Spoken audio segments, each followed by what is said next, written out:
사사기. 모세장인 호밥의 자손 중 겐 사람 헤벨이 자기 족속을 떠나 게데스에 가까운 사하나님 상수리 나무 곁에 이르러 장막을 쳤더라. 아비노함의 아들 바락이 다볼산에 오른 것을 사람들이 시스라에게 알리매 시스라가 모든 병거 곧 철병거 900대와 자기와 함께 있는 모든 백성을 하롯셋 학고임에서부터 기손강으로 모은지라. 드보라가 바락에게 이르되 일어나라. 이는 여호와께서 시스라를 내 손에 넘겨주신 날이라. 여호와께서 너의 앞서 나가지 아니하시느냐? 이에 바락이 10,000명을 거느리고 타볼산에서 내려가니 여호와께서 바락 앞에서 시스라와 그의 모든 병거와 그의 온 군대를 칼날로 혼란에 빠지게 하시며 시스라가 병거에서 내려 걸어서 도망한지라. 바락이 그의 병거들과 군대를 추격하여 하롯셋 학고임에 이르니 시스라의 온 군대가 다 칼에 엎드러졌고 한 사람도 남은 자가 없었더라. 시스라가 걸어서 도망하여 겐 사람 헤벨의 아내 야엘의 장막에 이르렀으니 이는 하솔 왕 야빈과 겐 사람 헤벨의 집 사이에는 화평이 있음이라. 야엘이 나가 시스라를 영접하며 그에게 말하되 나의 주여 들어오소서. 내게로 들어오시고 두려워하지 마소서. 그가 그 장막에 들어가니 야엘이 이불로 그를 덮으니라. 시스라가 그에게 말하되 청하노니 내게 물을 조금 마시게 하라. 내가 목이 마르다. 하매 우유 부대를 열어 그에게 마시게 하고 그를 덮으니 그가 또 이르되 장막물에 섰다가 만일 사람이 와서 내게 묻기를 여기 어떤 사람이 있느냐 하거든 너는 없다 하라 하고 그가 깊이 잠드니 헤벨의 아내 야엘이 장막 말뚝을 가지고 손에 방망이를 들고 그에게로 가만히 가서 말뚝을 그의 관자놀이에 박으매 말뚝이 꿰뚫고 땅에 박히니 그가 기절하여 죽으니라. 바락이 시스라를 추격할 때에 야엘이 나가서 그를 맞아 그에게 이르되 오라. 내가 찾는 그 사람을 내가 내게 보이리라. 바락이 그에게 들어가 보니 시스라가 엎드러져 죽었고 말뚝이 그의 관자놀이에 박혔더라. 이와 같이 이날에 하나님이 가나안 왕 야빈을 이스라엘 자손 앞에 굴복하게 하신지라. 이스라엘 자손의 손이 가나안 왕 야빈을 점점 더 눌러서 마침내 가나안 왕 야빈을 진멸하였더라. 할렐루야. 사랑하는 열림문 교회 성도 여러분, 지난밤도 주님 주신 은혜와 평강 가운데 단잠 주무셨습니까? 아침을 깨우는 말씀, 화요일 이 아침에 주님께서 저와 여러분에게 주시는 말씀은 사사기 4장 11절로 24절까지의 말씀입니다. 오늘도 하나님께서 주시는 이 말씀을 통하여 저와 여러분의 삶 가운데 선명한 성경적 기준이 세워지기를 원하며 또한 그 기준대로 살아내심으로 하나님께는 영광이요 저와 여러분의 삶 가운데는 하나님께서 주시고자 하는 최고의 은혜와 축복을 누리는 삶을 살아내셨으면 좋겠습니다. 이 오늘 사사기 본문에는 참으로 재미있는 어떠한 이야기들이 전개되고 있는데요.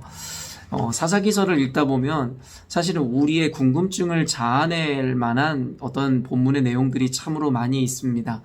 그래서 우리가 성경적인 어떤 기준이나 어떤 세계관을 갖고 있지 않다면 해석하거나 이해하기가 참으로 난해한 본문들이 포함되어 있습니다. 오늘 본문에도 사실은 우리가 얼핏 보기에는 그 이유를 알 수 없는 장면들이 포함되어 있는데요. 함께 짧은 시간이지만 묵상한 내용들을 나눌 때에 숨겨지고 또 우리가 이 궁금한 그 부분에 대해서 함께 말씀의 기준으로 해석해 나가는 시간을 가졌으면 좋겠습니다. 어제 말씀에도 여러분 함께 나누었듯이 죄를 범한 이스라엘 백성에 대해서 하나님께서는 여전히도 그들을 아끼고 사랑하시기에 결국엔 그들을 이 가나안 왕 야빈의 손에 20년 동안 맡기심으로 말미암아 그들이 회개하며 주님께 돌아오시기를 하나님께서 준비하십니다.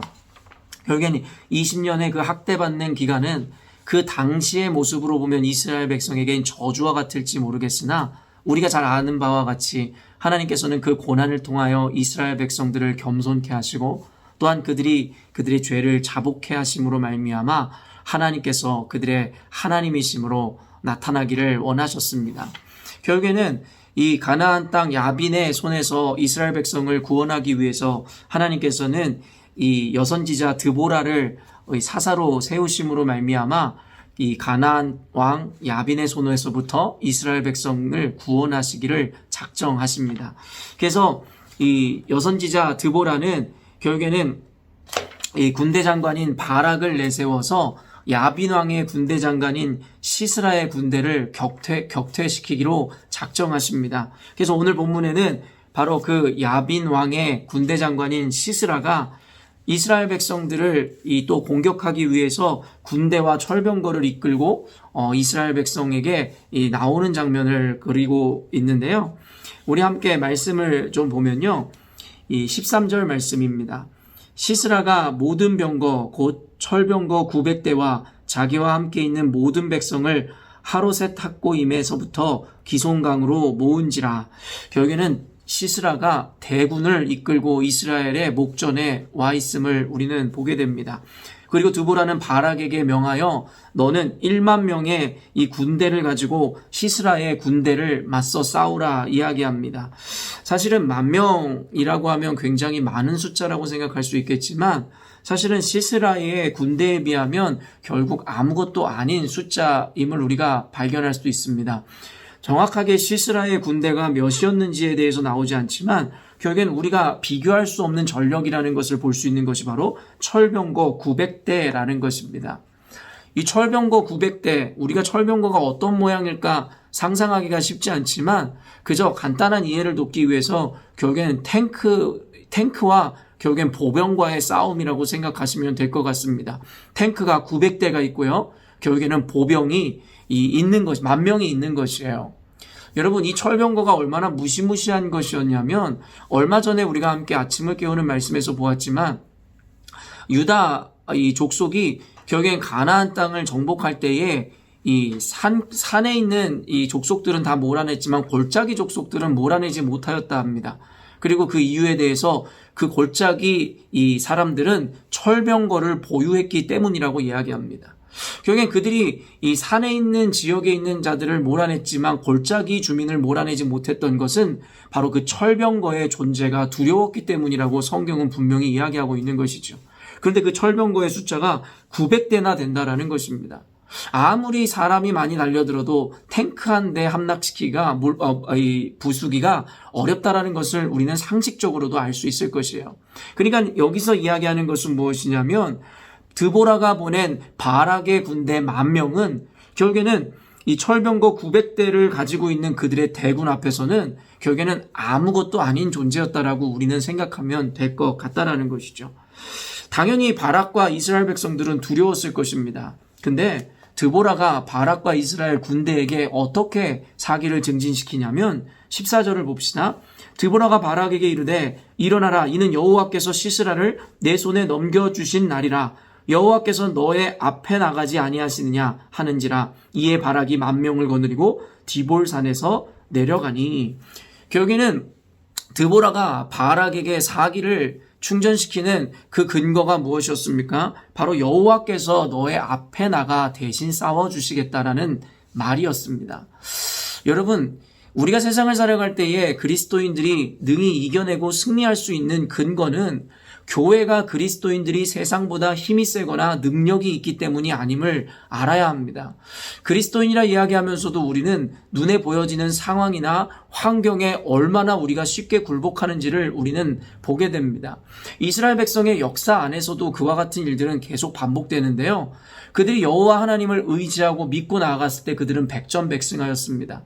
그러나 아까 이야기한 유다 족속처럼 눈에 보이는 것에 두려워하고 환경을 두려워했을 때에는 그들은 여지없이 무너졌었습니다.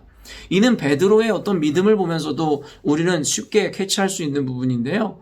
예수님께서 그에게 이 바다로 뛰어내리라, 나에게 걸어오라 이야기했을 때 그의 믿음은 담대하여 물로 뛰어들었고 결국에는 그 바다 위를 걸었습니다. 그러나 여러분, 그 믿음이 얼마 가지 못하였던 것은 결국에는 광풍이 몰아치고 환경이 그를 죽이듯이 달려들자 결국에는 그 환경 때문에 베드로는 두려워하여 그 믿음을 상실해버리고 물밑으로 가라앉게 되었더라는 것입니다. 사랑하는 성도 여러분, 우리 그리스도인에게도 주님께서는 오늘날의 교회 가운데 분명하게 이와 같은 관점으로 우리에게 말씀하시는 것입니다. 우리가 믿음으로 여호와 하나님을 의지함으로 우리를 두렵게 하는 세상의 거대함 앞에 나아가면 우리는 승리할 것입니다. 그러나 그 믿음을 상실한 채 눈에 보이는 그 크기에 압도당하기 시작하면 우리는, 교회는 늘 세상에 하수인 노릇을 하며 살아갈 수밖에 없다라는 것입니다. 즉 하나님의 눈치를 보고 하나님의 명령을 기다리는 것이 아니라 세상의 눈치나 보며 살아가는 존재들이 될 수밖에 없을 것이라는 것이죠. 그 이후에 여러분, 결국에는 그 믿음으로 나아간 바락과 그 군대에게 어떠한 은혜가 주어집니까? 15절 보면 여호와께서 바락 앞에서 시스라와 그의 모든 병거와 그의 온 군대를 칼날로 혼란에 빠지게 하심에 시스라가 병거에서 내려 걸어서 도망한지라.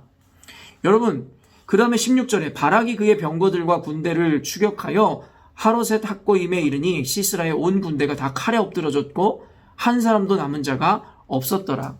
여러분, 상식적으로 보면은 900대의 철병거와 1만 명의 군대, 싸움이 되지 않는 것이죠. 그러나 그 상식은 하나님의 역사 앞에 무너지게 되어 있는 것입니다. 여러분, 그리스도인 여러분, 너무 상식적이지려 하지 마십시오. 너무 이성과 합리대로 신앙생활을 하지 마시라는 것입니다. 단순히 우리의 이성과 합리를, 그리고 과학적인 어떤 사고를 무시하라는 이야기는 아닙니다. 주님께서는 우리에게 보편성의 은혜들, 원리들로 세상을 살아가게 하셨으니 말입니다. 그러나 아무리 보편성이나 보편적인 원리가 우리 삶의 일반적인 법칙이라 할지라도 결국엔 그 보편성이 하나님의 절대성을 능가할 수는 없다라는 것입니다.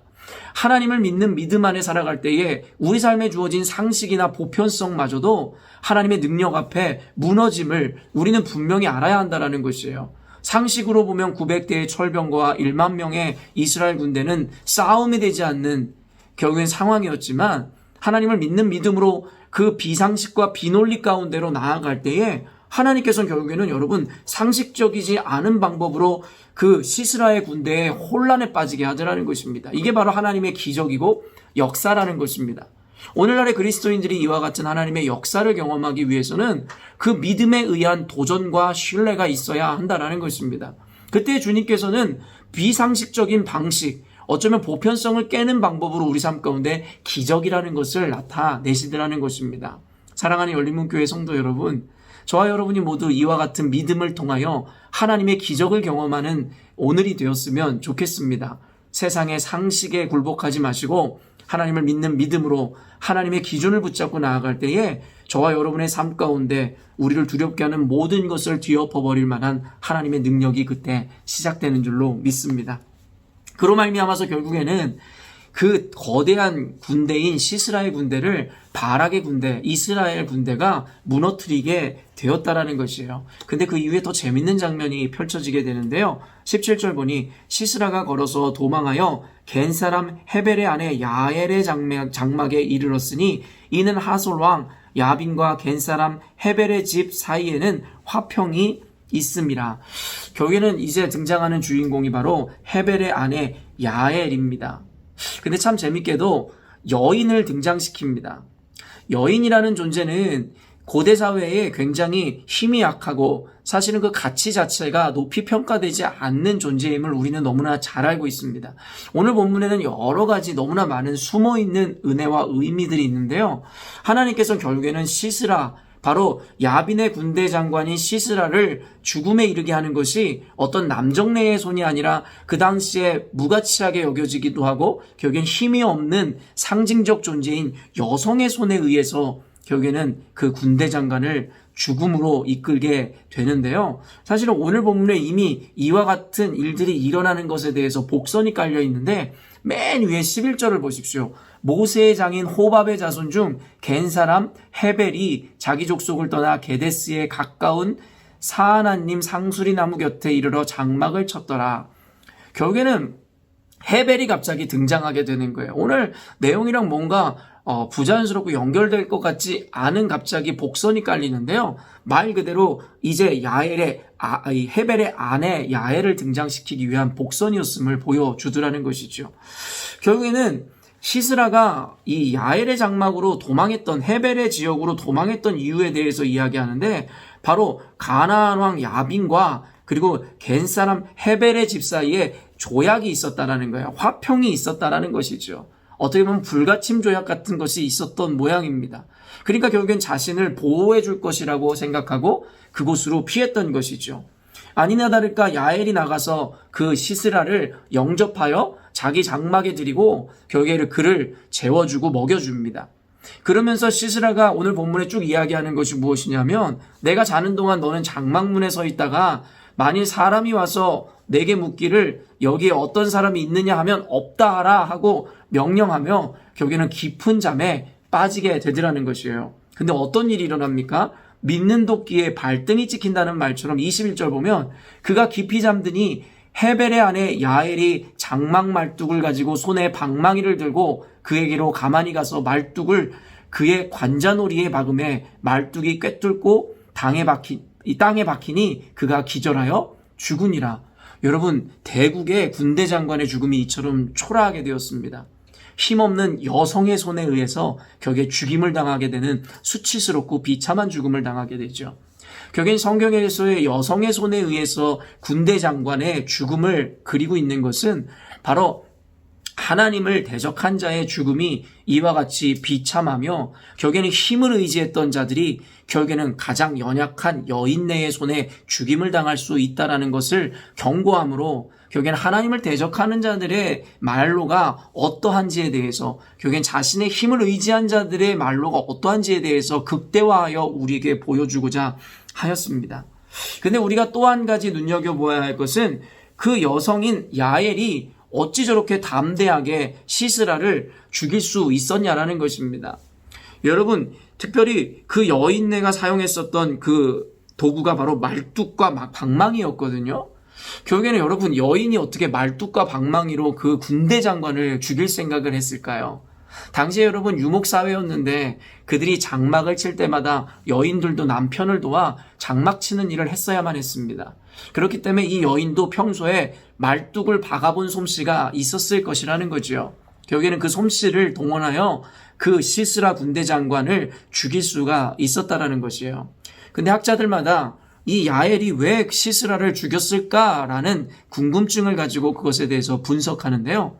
어떤 이들은 그런 이야기를 합니다. 결국에는 야엘이 시스라를 죽였던 이유는 이스라엘의 대세가 넘어간 것을 이미 알게 되었고, 결국에는 야엘의 남편인 헤벨의 족속과 결국에는 이 아까도 얘기한 야빈 왕과의 어떠한 불가침 조약을 맺었다라는 것을 알고 있었기에 결국엔 자신들의 이 이유의 안위를 위해서 결국에는 이 야엘이라는 여인이 이 시스라 군대 장관을 죽임으로 말미암아 이스라엘로 하여금 자신들은 그들과 무관하다라고 손절을 하기 위한 하나의 방법이었다라고도 이야기합니다. 그러나 저는 그러한 학자들의 의견에는 동의하지 않습니다. 인간적 사고로는 분명히 추론해 볼 수 있는 이야기일지 모르겠으나 저는 그 이유보다는 결국에는 야엘이라는 이 여인은 하나님을 알고 있었을 거라는 것입니다. 우리는 예전으로 올라가 봐야겠습니다. 여호수아가 결국에는 여리고성을 함락시키기 전에 결국에는 라합의 도움이 있었음을 우리는 알고 있습니다. 라합이란 여인은 오늘 이 매일 성경의 해설자도 이야기하고 있듯이 결국에는 가나안 족속의 무능력함에 대해서 결국에는 그는 인지하고 있었을 것입니다. 근데 그것은 가나안 족속의 무능력이라기보다는 여호와 하나님의 위대하심에 대해서 그 라합이라는 여인은 알고 있었고, 가나안을 수호하고 있는 그들의 우상들은 여호와 앞에서 무능력한 존재임에 대해서 분명히 인식하고 있었다라는 것이에요. 그렇기 때문에 그 라합이라는 여인은 자신의 족속이 아닌 이스라엘의 하나님을 찬양하고 이스라엘을 돕는 자가 되었다라는 것이죠. 여러분, 오늘 이 야엘이라는 여인도 마찬가지였던 것 같습니다. 비록 이 야빈 왕과의 화친 조약을 맺고 있었으나 그 여인은 그 조약보다 결국에는 그가 알고 있는 그 하나님의 위대하심이 그들 가운데 있는 법보다 더 큰 법이고, 그리고 그것을 지켜내야 되는 명령이라는 것을 알았다라는 것이죠. 결국에는 아까 복선이라고 이야기했었던 11절에 모세의 장인 호밥의 자손이라고 이야기합니다. 결국에는 그들의 민족, 그들의 자손들 가운데에도 이미 모세라는 인물을 알 것이고 그 하나님의 역사가 얼마나 위대했는지를 구전을 통해서 이미 알고 있었을 거라는 것이죠. 결국에는 이 야엘이라는 여인은 결국에는 인간적인 방식이나 그들이 맺은 조약보다 여호와 하나님의 위대하심과 그의 전능하심을 더욱더 믿고 신뢰하는 자였다라는 것이에요.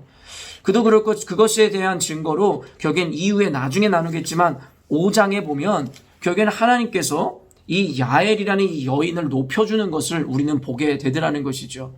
그렇기 때문에 이 야엘이라는 여인의 이 용기는 단순히 인간적으로 자신의 살궁리를 하기 위해서 이 같은 일을 벌였다기보다는 그가 믿는 여호와 하나님의 위대하심 앞에 자신의 이스라엘의 대적이며 하나님의 대적이었던 바로 시스라를 죽임으로 말미암아 하나님 앞에서의 그의 믿음의 절개를 나타내는 것은 아니냐라고 우리는 해석해야 한다는 것입니다.